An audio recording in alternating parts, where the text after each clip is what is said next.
course, no surprises is an important mantra for CFOs. One useful thing to do is to think what could go wrong. What if interest rates go way up or way down? And so if you think through that and you share those ideas with the board and say that here's our mitigation plan for if that happens, here's what we're going to do, I very much value that quality in a CFO. Someone who understands surprises will happen, but has, for the most part, thought through them and has thought through what actions we can take.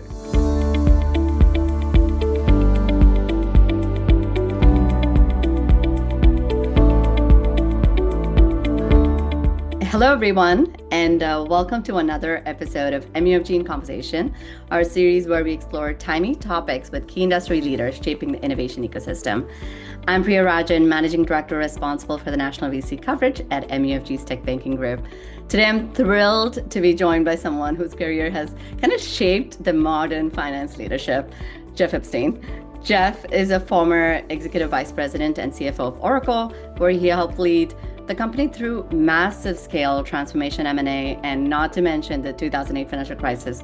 He's an operating partner at Bessemer Venture Partners, and he's leading the CFO Council, advising more than 100 plus CFOs across B2B software, marketplaces, and vertical AI. He also teaches at CFO leadership at Stanford GSB and serves on many boards, Autodesk, Twilio, Okta, and AvePoint. I don't know how he does all of it with a smile.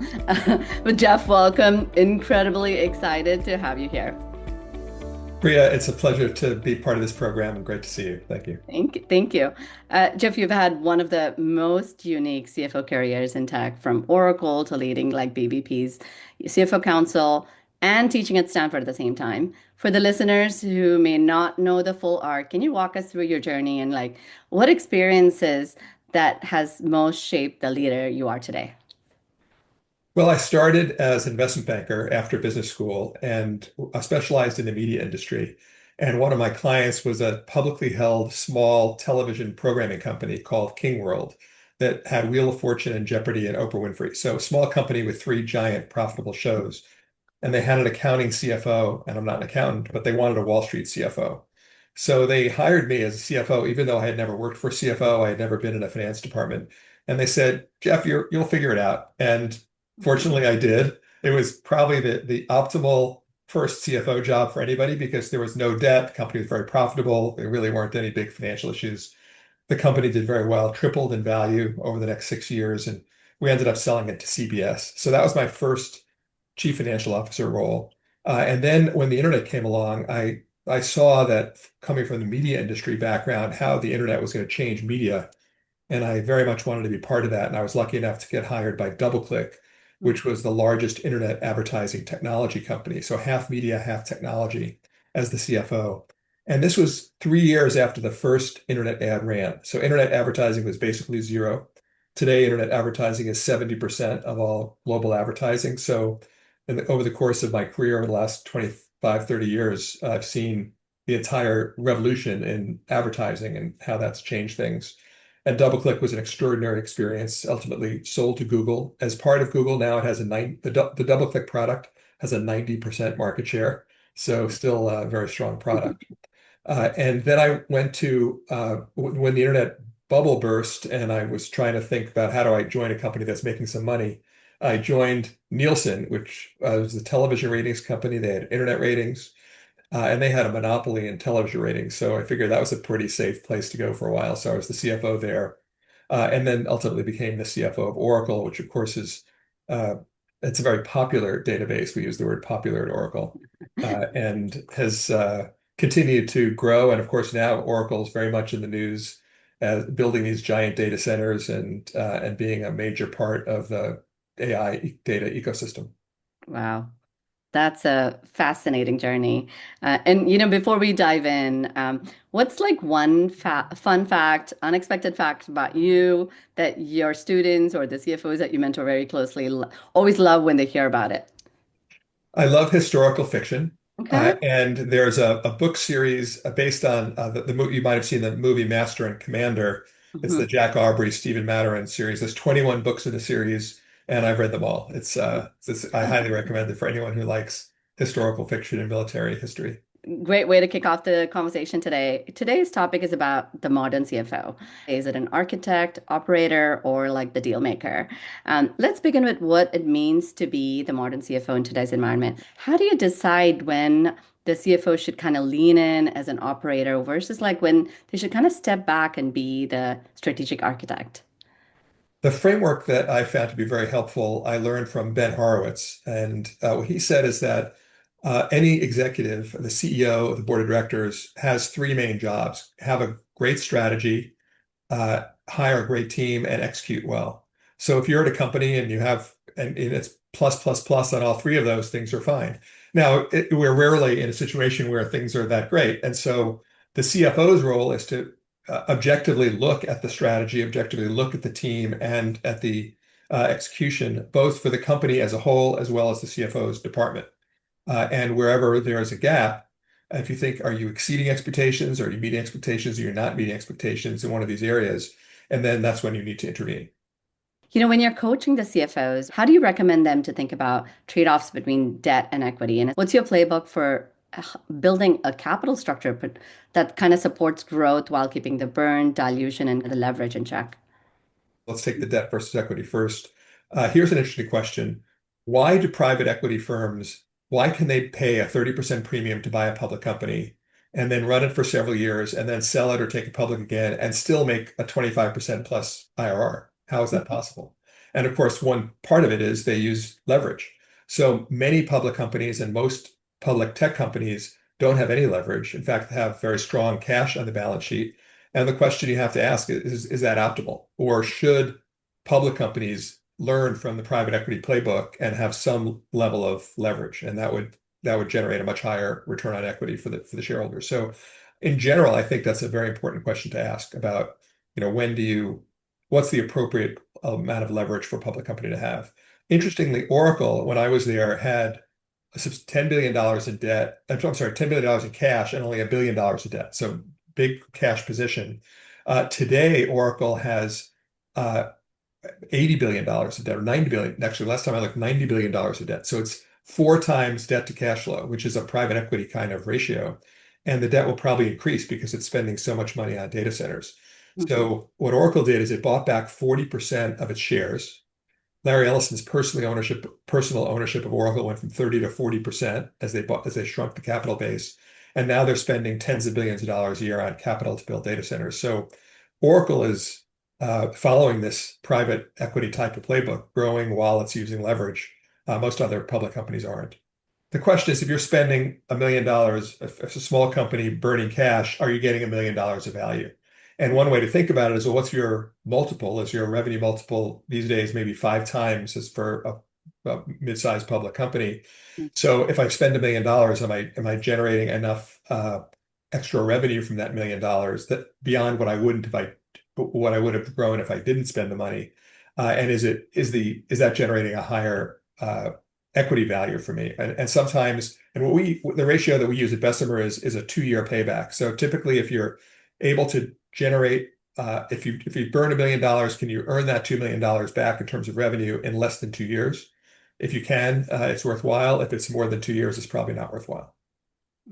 Great point. In one of the topics that you have talked about quite extensively is the Goldilocks target, specifically in the world of budgeting and forecasting. Many teams struggle, with the balance of ambition with predictability, especially in today's environment. What mechanisms have you found effective for keeping the teams honest while like not losing that drive and wanting the growth? Well, this concept of the Goldilocks budget, not too big, not too small, just right, came from a personal experience I had at a board of directors meeting where at the end of the year, the company was dramatically missing its budget.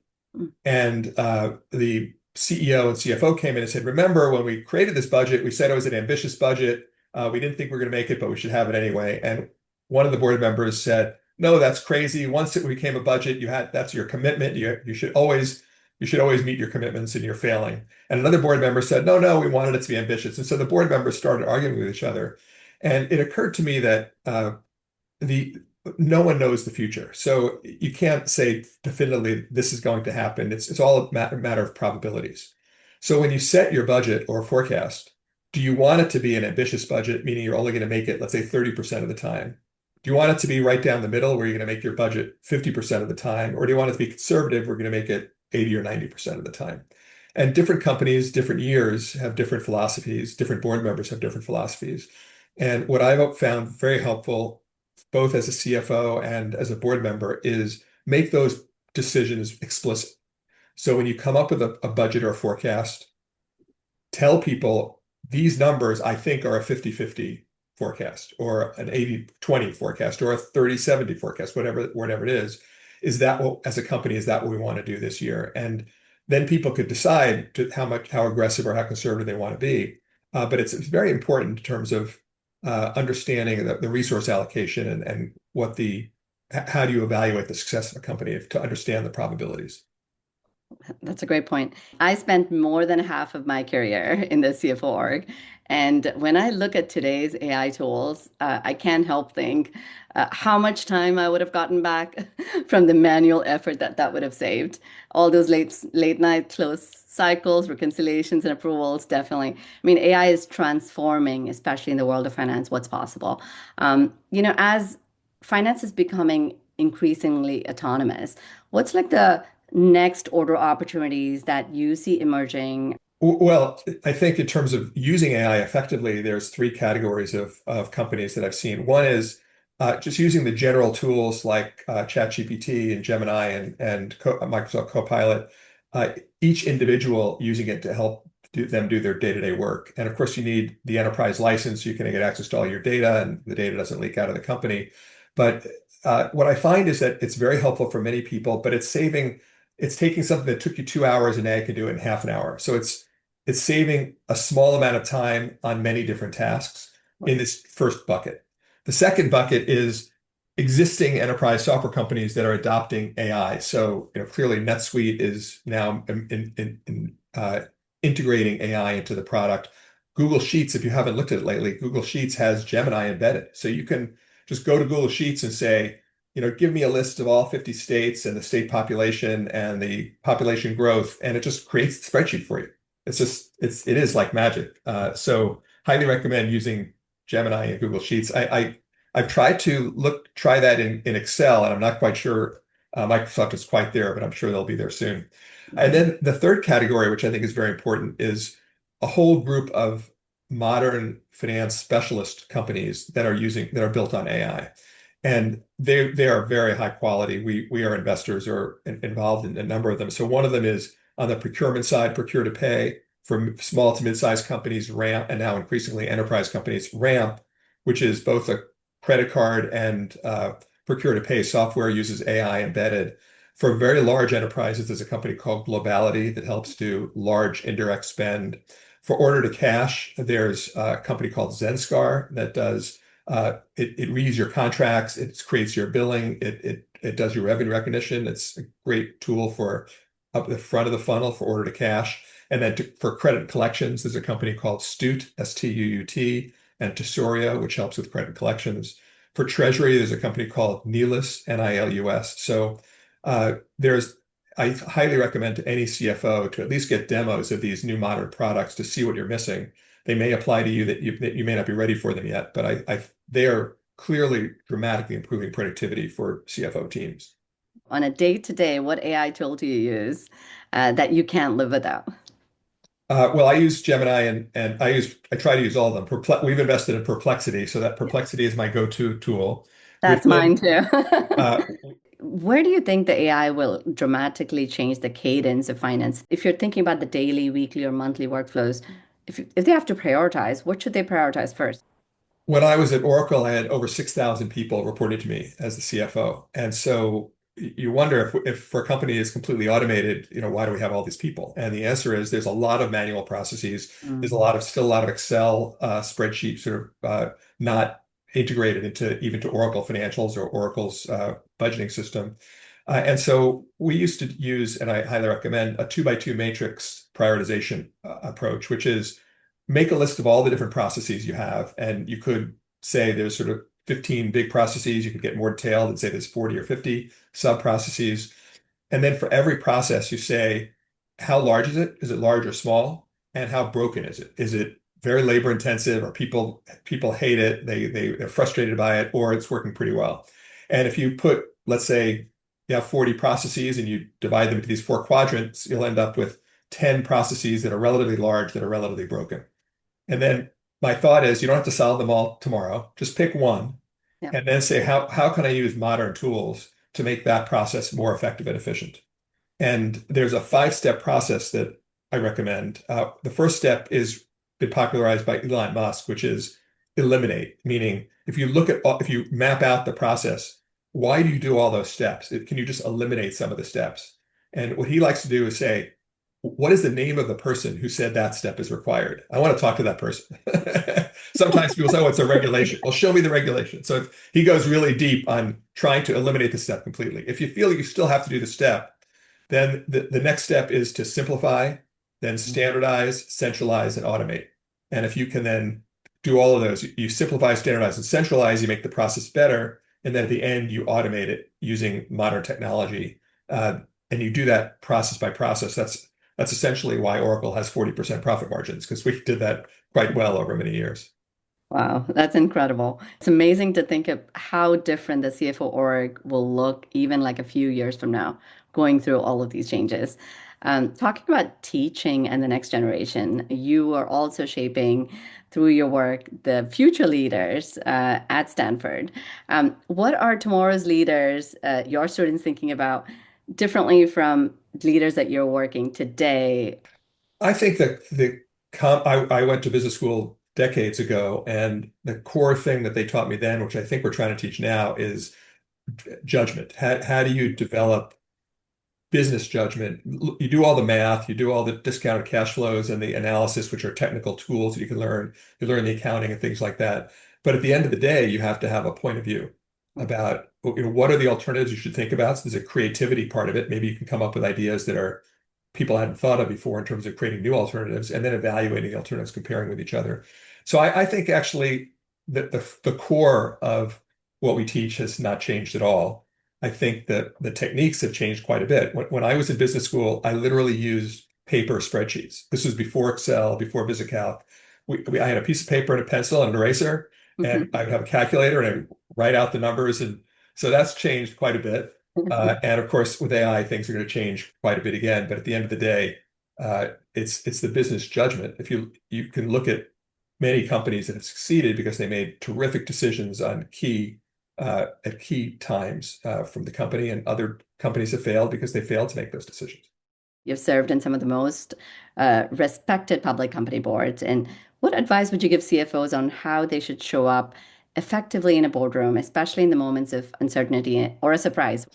Well, of course, no surprises is an important mantra for CFOs.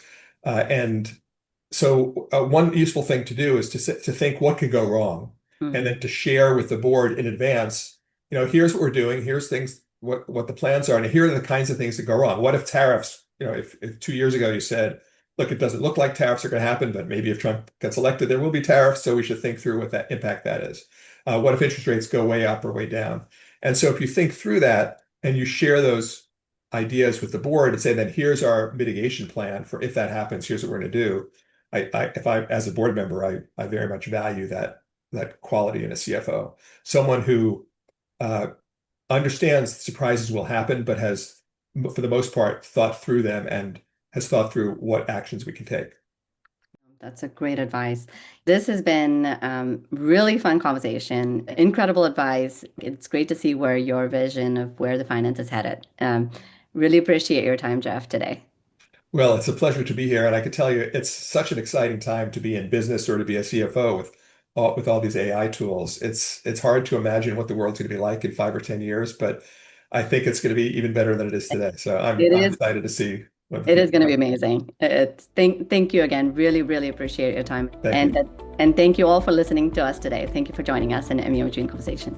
Thanks, Jeff.